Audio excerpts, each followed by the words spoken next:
E a paz do nosso Senhor Jesus Cristo. Trago um abraço da congregação batista lá em Manilha.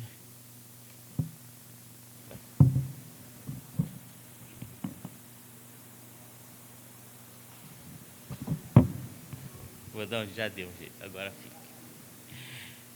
Eu vou pedir que os irmãos abram as suas Bíblias no texto de Jonas.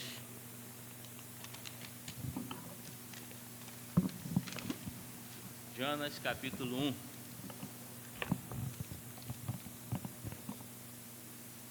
Só um pouquinho. Aí. Jonas, capítulo 1.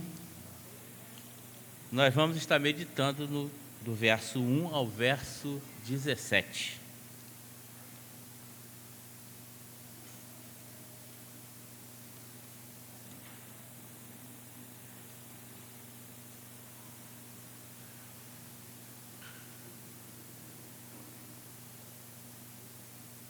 Jonas, capítulo 1, do verso 1 a 17.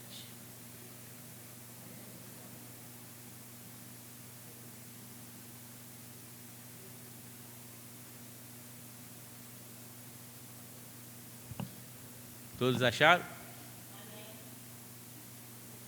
Diz assim a palavra de Deus.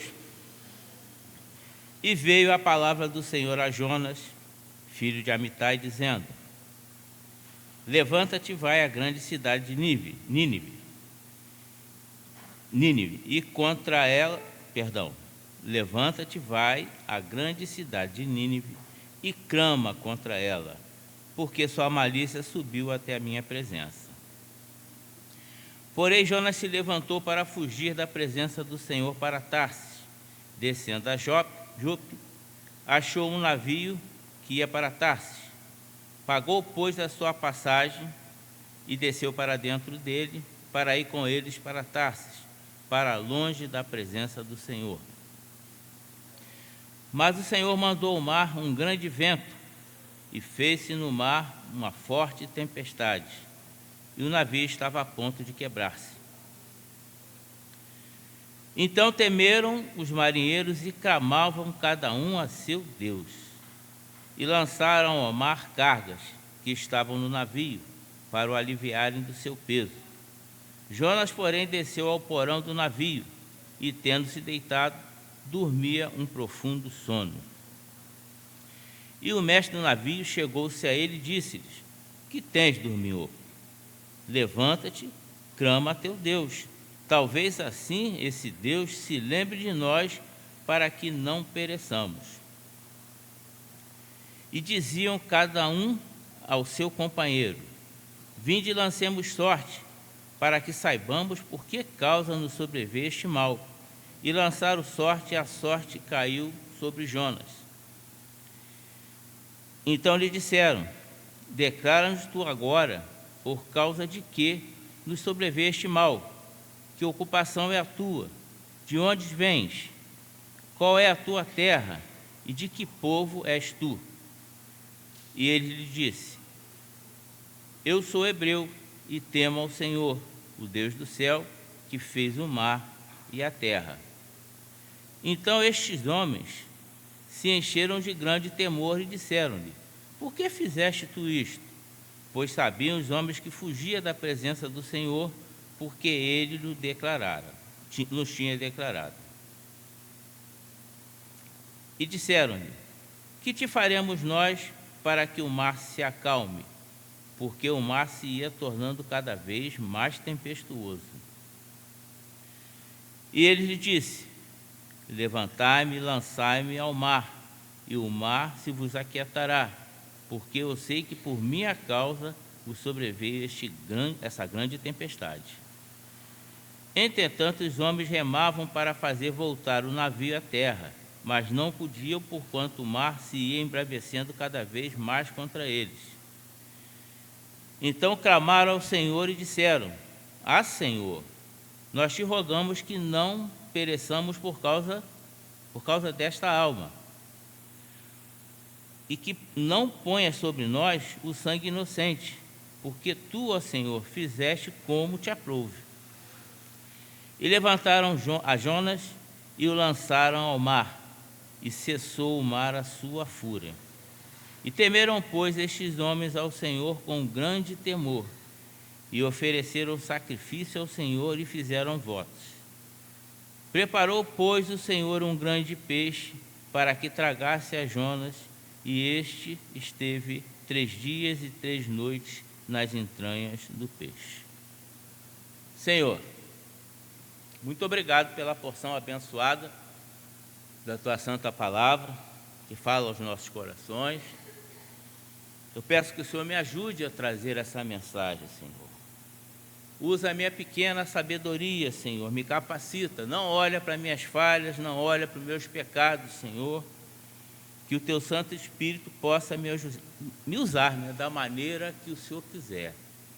Que minha fala seja dentro do Teu tempo, que minha fala seja dentro da Tua vontade, Senhor. Essa é a oração que eu faço agradecido. Eu peço perdão pelos meus pecados. Eu oro no nome e no amor do nosso Senhor e Salvador, Jesus Cristo. Amém. Nós estamos em missões e a gente pode dizer que Jonas era um missionário, né? Porque ele foi separado para fazer missões, né? Para ir pregar na cidade de Nínive. A cidade de Nínive ficava situada às margens do rio Tigre. Vocês estão observando que eu estou de óculos, é óculos de camelô, porque eu tive que fazer um óculos, a idade chegou, então agora não tem mais jeito de ficar, né? Então eu estou com o meu óculos de camelô aqui para tentar ler aqui o que eu escrevi. Então a cidade de Nínive ficava às margens do rio Tigre, na alta Mesopotâmia. Corresponde hoje à cidade de Mossul, no norte do Iraque. Tinha como habitantes os ninivitas, né?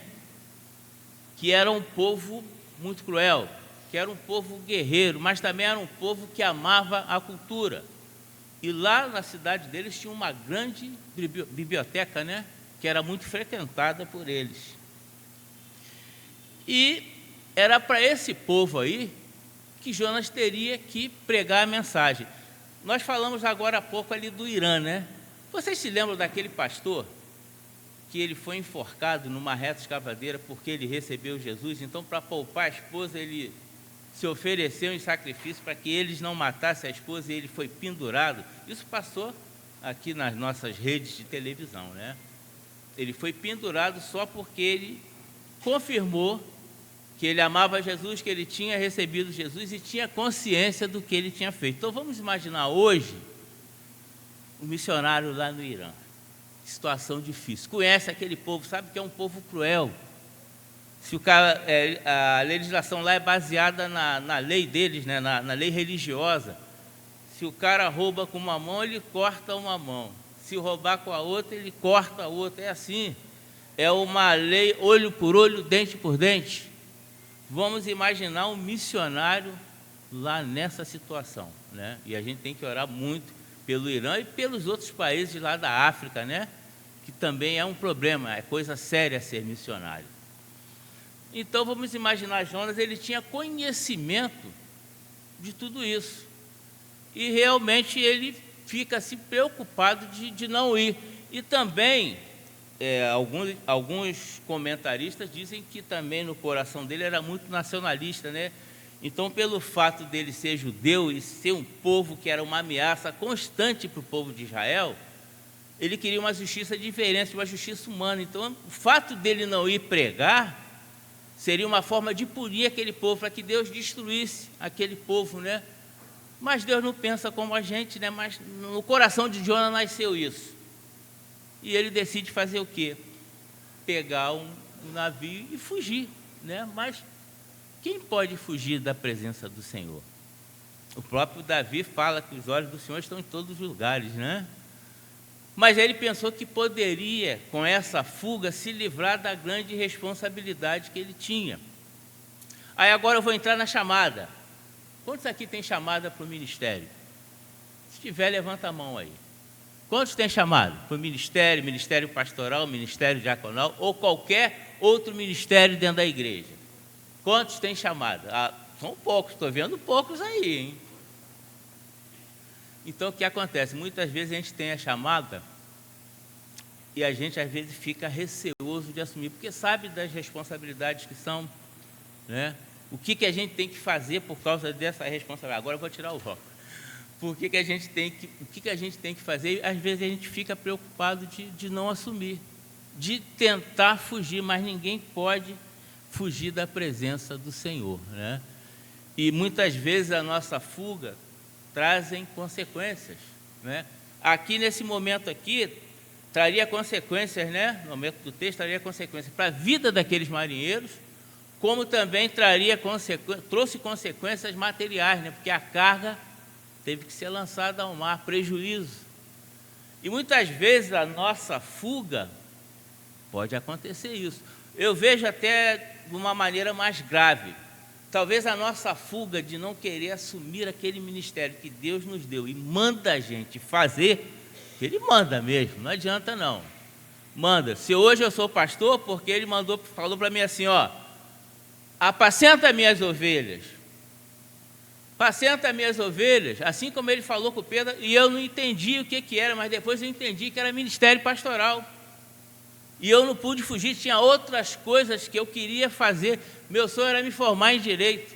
Eu deixei a faculdade de Direito para trás, fazer o seminário. Me formei agora há pouco tempo, nem me lembro quando eu me formei. Depois que eu fui fazer a faculdade. Por quê? Eu tinha que priorizar a chamada. E Deus acrescentou as demais coisas, como tem acrescentado até hoje. Então, o que acontece? Muitas vezes a gente quer fugir e vai trazer consequências para aqueles que estão à nossa volta. E talvez a maior consequência não seja material, não seja a perda da vida, seja a perda da salvação em Jesus Cristo. Porque se eu não anuncio, se eu não completo a missão, o que vai acontecer com aquela alma que está perdida aí no mundo? E a gente sabe que o mundo está de mal a pior. Palavra do próprio Jesus.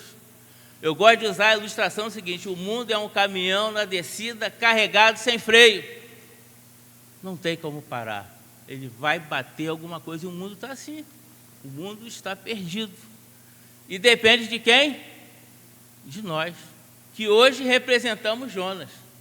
Nós, os missionários, que não podemos fugir dessa responsabilidade. Não podemos tentar fugir dessa chamada que temos. Sabemos que é difícil. Imagine hoje se chamasse o pastor Felipe, me chamasse para ir lá pregar no Irã. Eu ia ficar preocupado sim, porque a gente tem preocupação na nossa vida, da nossa família, uma cultura diferente, né? Ficaria sim. Mas teria como dizer não? Teria que dizer sim, porque o resto é Deus que vai prover. A condição é Deus que vai dar, né? E é isso que Deus quer da gente, né? Que a gente não se preocupe com as coisas que estão à frente. E Jonas se preocupou com isso. Então, por isso que ele fugiu. Ele começou a se preocupar, queria ver aquele povo destruído. Não queria cumprir a missão que Deus tinha dado, então era mais fácil fugir. E muitas vezes nós fazemos isso. Mas isso é inerente ao ser humano. Eu sempre falo na igreja, gente, enquanto a gente está nesse corpo corrupto aqui, a gente está sujeito a tudo quanto é tipo de coisa. Só não vai estar mais quando acontecer da nossa ida, porque aí nosso corpo vai ser transformado. Não está mais sujeito à corrupção desse mundo, não está mais sujeito ao pecado, mas enquanto nós estamos aqui, estamos sujeitos a tudo isso. Gente, o tema da mensagem que eu botei é fugir da missão dada por Deus. E isso tem início com a desobediência. Por que nós herdamos o pecado no lado do homem, né? Do primeiro casal, que eu falo sempre assim, não foi só Eva que pecou, não. Adão pecou também, que ele tinha consciência que ele não tinha que comer o fruto. Comeu porque quis. Então eu falo, por causa deles dois, nós herdamos o pecado. O pecado entra no mundo por causa de uma desobediência. E muitas vezes as desgraças acontecem na vida daqueles que estão à nossa volta, que Jesus falou assim, ama ao próximo como a ti mesmo. Muitas vezes acontece porque a gente desobedece e foge, né? A gente resiste à ordenação dada por Deus. E a gente não tem que resistir, né? A gente não tem que resistir. Vindo de Deus, a gente tem que ceder. Muitas vezes, quantas coisas eu já fiz lá em casa com o Lene, né? Às vezes aceitar um ministério, né? Meu primeiro ministério, então, quando eu falei que eu ia aceitar, ela quase me bateu. Você vai para lá para quê? Os meus amigos falaram assim, aquela igreja rebelde, rapaz, você vai pastorear aquela igreja, rapaz. Mas foi de Deus. Porque eu falei para eles, o dia que eu achar que vou ser pastor, uma comissão vai me buscar lá na 22 de novembro. E belo dia eu estava lá na sala de aula, dando aula lá para os novos. Veio uma comissão lá dos diáconos da igreja. Eu nem sabia que estava concorrendo à sucessão pastoral. Nem sabia. Fui pregar uma vez e me botaram na sucessão. Vieram aqui me buscar. Pastor, só aceito o convite. Convite o quê, meu irmão? Só aceito o convite de pastorear a Igreja Batista Jerônimo Afonso? Aí eu me lembrei do que eu tinha falado para os meus amigos lá no seminário. Eu falei, vou aceitar porque é de Deus.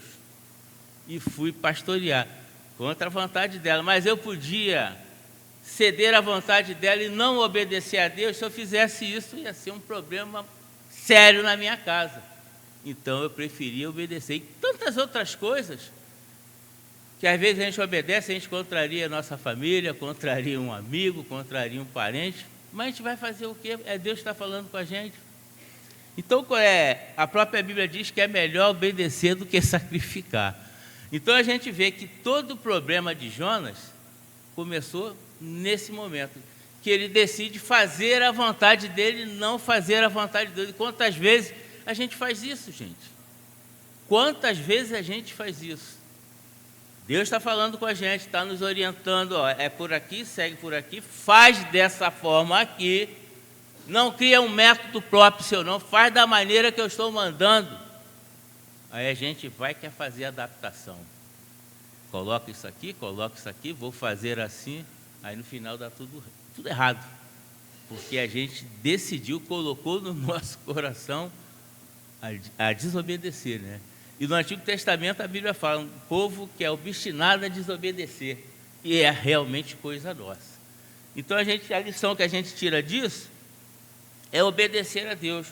Porque se a gente deixar entrar a desobediência, a gente vai fazer mais a nossa vontade, vai fazer mais a vontade do príncipe desse mundo do que a própria vontade de Deus. E também fugir, né, da missão dada por Deus. Agora eu vou botar o óculos. Tem início quando nasce o preconceito no nosso coração. Jonas era preconceituoso, sim, em relação aos ninivitas. E muitas vezes a gente também gente. A gente muitas vezes escolhe quem, porque a gente julga pela aparência. A gente julga pela aparência. Às vezes a gente escolhe quem a gente vai pregar. A gente escolhe quem a gente vai falar. Às vezes a gente já decreta que aquele está no inferno, só por causa da aparência da pessoa, só por causa da maneira da pessoa, né, agir entre nós. E a gente não deve ter esse olhar, a gente tem que ter o olhar de Deus. Né? Deus está querendo salvar todo mundo, não importa quem é, não importa se aquela aparência não nos agrada, não importa se aquela condição daquela pessoa não nos agrada, não importa onde aquela pessoa viva. Mas se Deus colocou no nosso caminho, nosso dever é falar, não importa quando. Por isso que determinadas situações que as pessoas vêm até a mim, e muitas vezes a gente vê que aquela pessoa não está em condição de ouvir o que a gente tem. Mas eu não deixo de falar não. Porque se Deus mandou, não importa, se ele está bêbado, vai chegar um momento que ele vai se lembrar daquilo que Deus falou. E eu tenho um exemplo muito clássico aqui na 22 de novembro. Eu ainda não era pastor, não. Mas eu tinha um amigo que morava ali, na Travessa Natal. E Gilson conhece. Ledi. Ledi entrava aqui bêbado. Mas bêbado. Eu sentia que os diáconos ficavam preocupados, porque dele entrar bêbado e sentar aí na igreja. Até uma vez, eu até falei com o Sino, pode deixar que ele não vai fazer nada não, que eu conheço. Ele vai entrar aí, vai sentar. E ele sentava, dormia. Depois ele ia embora. Aí, daqui a pouco eu encontrava com ele na rua de novo, ainda mais quando ele parava ali em Henrique. Copinho de Guaravita com cachaça dentro. Bebia. Vocês acham que o que ele ouviu ou ouviu também em outra igreja foi em vão? Não, não foi não. A palavra de Deus não volta vazia, né? Não é o que a própria palavra diz? No final da vida, né, quando o Ledi estava lá internado, muito mal, já com 70 anos, ainda durou 70 anos, né? O filho apresentou o evangelho para ele, ele recebeu Jesus e morreu salvo. Então, por isso que a gente não pode ter preconceito. Não importa. Entrou bêbado. Teve uma vez aqui no culto de oração, um camarada entrou só de calção, sem camisa. Receberam ele. Ainda era o pastor Jailton. Ele entrou, desesperado, queria oração, não sei qual era o problema dele, mas a igreja recebeu. E é isso que a gente tem que fazer, a gente não pode julgar, gente. A pessoa entrou para aquela porta ali, alguma coisa ele quer. E nós temos o melhor, que Pedro e João falou para aquele camarada na porta do templo, né? Não tem ouro, não é prata, mas o que eu tenho eu te dou. O que nós temos é isso que nós temos que dar. É a palavra de Deus. Então, quando a gente entende isso, a gente não vai ter preconceito. Um preconceito que Jonas teve, depois ele até se arrepende, né? Que quando ele vai lá e prega, o que aconteceu com os ninivitas? Começou pelo rei. Então, a gente não pode ter esse tipo de julgamento, se somos missionários e temos essa chamada para fazer missões. E também ela tem início quando não entendemos Agora eu vou botar o óculos de novo. Quando não entendemos a soberania de Deus e sua misericórdia, né? Jonas não entendia isso. Porque, na verdade, ele não queria que as coisas acontecessem daquela forma. O Isaías não fala que os planos de Deus são mais altos do que os nossos, que a gente não tem como esquadrinhar. Então, ele não entendeu isso. E é isso que a gente precisa entender. Quando Deus faz uma coisa, Ele faz, mas já está tudo programado de como vai terminar. A gente não consegue enxergar esse término. Eu citei agora o próprio Ledi. Ninguém enxergava esse término, o cara só entrava bêbado aqui. Como é que alguém vai enxergar que aquele cara ia se arrepender, ia se converter? Mas no plano de Deus já estava isso. E no final ele recebe Jesus. E é isso que a gente tem que atentar, porque o plano é de Deus, a soberania dele, o amor pelo miserável é dele, então eu não tenho que fazer julgamento. Eu tenho que tentar alcançar isso e saber que tudo que aquilo que eu faço em prol do reino não importa, e eu falo muito isso lá na igreja, gente. Não importa o que você faça dentro da obra. Se você rega as plantas, você está fazendo algo importante que é para o reino, porque alguém vai passar ali, vai se encantar com essas plantas e pode um dia entrar na igreja para ouvir a palavra, só pela planta que você cuidou ali, só pela igreja estar varrida ali na frente, você varreu ali. Tudo que você faz em prol, você está trabalhando para a estética da casa do Senhor, tudo que você fizer em prol da obra, como obreiro de Deus, para Ele é válido. Porque de tudo isso ele vai tirar um proveito, ele tem um propósito em tudo que nós fazemos. Nós não somos servos. Então, tudo que nós fazemos, Deus tem um propósito. Deus vai usar aquilo para salvar uma vida. Lá na Igreja Batista Jerônimo Afonso, as crianças gostavam muito de vir entregar dízimo, né? E a gente sabe que o pessoal lá era um povo bem carente. Nem sempre o pai tinha dinheiro para dar para a criança. Aí eu chamei lá a secretária e falei assim, vamos fazer uma campanha aí, vamos confeccionar uns envelopinhos de 10 centavos. Então esse daqui é só para as crianças, botar o dízimo delas e entregar ali. Aí eu fui para o púlpito, peguei e falei, esses 10 centavos aqui pode salvar uma vida. E aquilo foi muito bom, que eu comecei a ensinar às crianças a importância do dízimo, né? O porquê do dízimo. E aquilo, a igreja aderiu àquilo.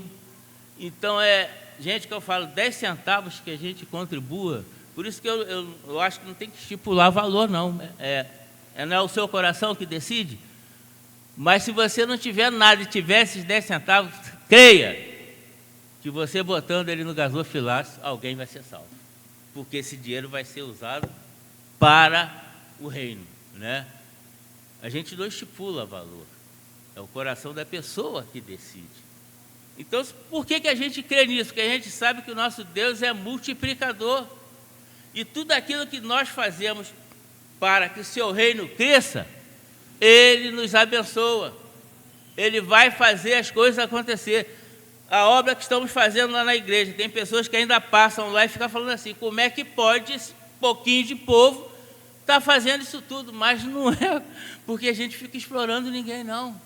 É porque Deus abençoa cada centavinho que entra lá no gasofilácio. E a gente crê nisso. E quando vê os desafios, a gente pega os desafios e fala, Senhor, a gente crê que o Senhor é dono de todas as coisas. E o Senhor é que vai fazer acontecer. E faz acontecer. Isso tem sido um testemunho lá na igreja. Porque ninguém pode frustrar os planos de Deus. Jonas não pôde frustrar os planos de Deus. E é isso que a gente precisa entender. Então, se concentre na sua missão. Faça aquilo que o Senhor estiver te falando. Eu sempre falo lá, gente, eu sou o pastor da igreja. Mas se Deus está falando alguma coisa com você que é pessoal, que tem muitas coisas que é pessoal. Deus fala com o pastor, fala comigo, fala com o pastor ali, Marco. Coisa pessoal, que é para mim. E pode acontecer com você também. Não é diferente porque você não é pastor, não. Você é servo. Você é um sacerdote. Então Deus vai falar com você. Então se Ele falar, ora e bota em prática. Bota em prática porque os propósitos de Deus, os planos de Deus são planos de salvação. E o objetivo da igreja é essa, salvar vidas. Deus amou o mundo de tal maneira que deu seu Filho unigênito para todo aquele que nele crer, não pereça, tenha vida eterna.